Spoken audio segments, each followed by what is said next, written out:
Salut à tous! Aujourd'hui on se retrouve pour une nouvelle vidéo sur un tutoriel pour vous donner un peu plus de dimension sur les accents verticaux qu'on appelle également Swearzaki. C'est-à-dire que généralement on est habitué à faire les verticaux, donc les Swearzaki, sur une ligne très verticale.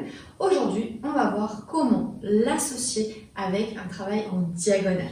C'est parti! Cette vidéo est une vidéo complémentaire sur un niveau plus avancé que les accents verticaux de base, puisque je pars du principe où vous connaissez déjà et vous maîtrisez très bien les accents verticaux de base et sans les talons pour pouvoir aujourd'hui augmenter la dimension de vos accents verticaux avec un travail en diagonale. Donc juste pour reprendre le principe des accents verticaux qu'on appelle Swearzaki, je rappelle qu'on travaille avec des niveaux de plafond et sol.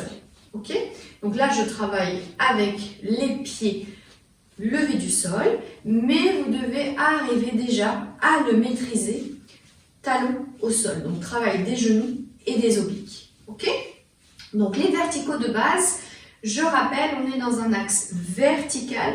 Les accents, le bassin ne sort pas de notre axe. Aujourd'hui, on va voir pour la dimension en diagonale, c'est-à-dire qu'au lieu d'aller piquer ici tout droit dans le sol, je vais aller piquer en diagonale. Pour ça, il va falloir rajouter un petit exercice qu'on retrouve également dans le Maya, donc dans le 8 vertical du haut vers le bas, qui est ici la translation, donc le décalage du bassin sur les côtés, uniquement encore une fois avec le travail des obliques. Ok, donc ici, on va s'entraîner à déplacer le bassin. Le buste reste bien sûr dans l'axe. Je pense à respirer, ça va de soi, on est habitué maintenant. Et je décale en gardant les jambes dans un tendu naturel. Je déplace le bassin, je le coulisse comme s'il était sur des roulettes, sur une ligne horizontale. Ok, donc là, on a le petit plus qui va nous permettre d'aller travailler dans la diagonale. Donc je reprends le principe des verticaux. Je reste, vous voyez, comme si j'avais deux murs de chaque côté et mon axe reste vraiment vertical. Maintenant, je vais aller en plus, vous voyez, j'ai le genou droit pour vous qui est plié. Je vais aller sur la latérale, l'exercice qu'on vient de faire, pour aller piquer ici dans la diagonale. Boum. De là, pour le moment, on décortique, je vais sur le côté et diagonale. Côté, diagonale, côté. Diagonale, côté, piqué diagonale, côté, piqué diagonale. Bien sûr, n'oubliez pas que la posture de base, coccyx vers le sol, est primordiale. De toute manière, dans les Swearzaki, on a tendance toujours à pousser dans le bas du dos. Donc, méfiez-vous et gardez bien votre posture de base. Coccyx vers le sol, on étire le buste vers le plafond, épaule en arrière vers le sol, j'ouvre les bras à la seconde. Côté, piqué, côté, piqué, côté, piqué. Là, naturellement, votre poids du corps passe légèrement plus ici sur le pied droit et ici sur le pied gauche. Ok, donc là, on décortique. Côté, piqué, côté, piqué, côté, piqué, côté, piqué. Maintenant, l'objectif est d'aller directement d'une diagonale à l'autre. Vous êtes prêts?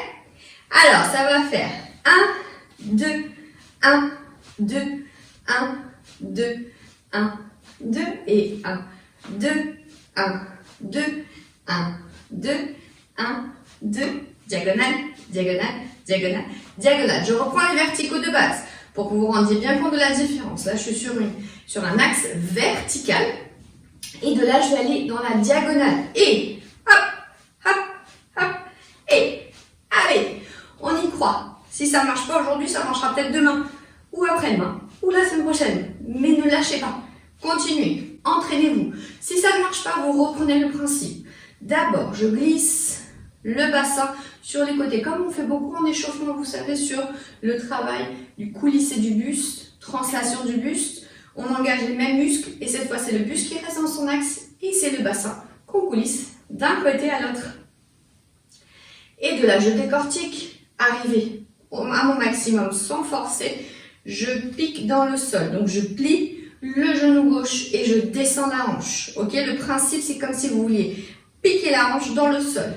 Et je glisse, piquer, glisse, piquer, glisse, piquer. Ça c'est si jamais vous sentez qu'il y a quelque chose qui n'a pas été compris. Et de là, je m'entraîne doucement, je prends le temps. N'oubliez pas qu'il faut prendre le temps d'accepter et de comprendre le mouvement d'abord dans sa tête et ensuite dans son corps. Bien sûr, pour lui donner plus d'intensité, il va falloir aller contracter les fessiers et obligatoirement les abdos. Ça, vous n'avez pas le choix, c'est d'office. Et diagonale, diagonale, diagonale, diagonale. Diagonale, diagonale, diagonale, verticale. C'est toujours des verticaux, sauf que là c'est un axe vertical et là c'est un axe diagonal. Vous voyez, l'amplitude elle est beaucoup plus importante. Je sors de mon axe.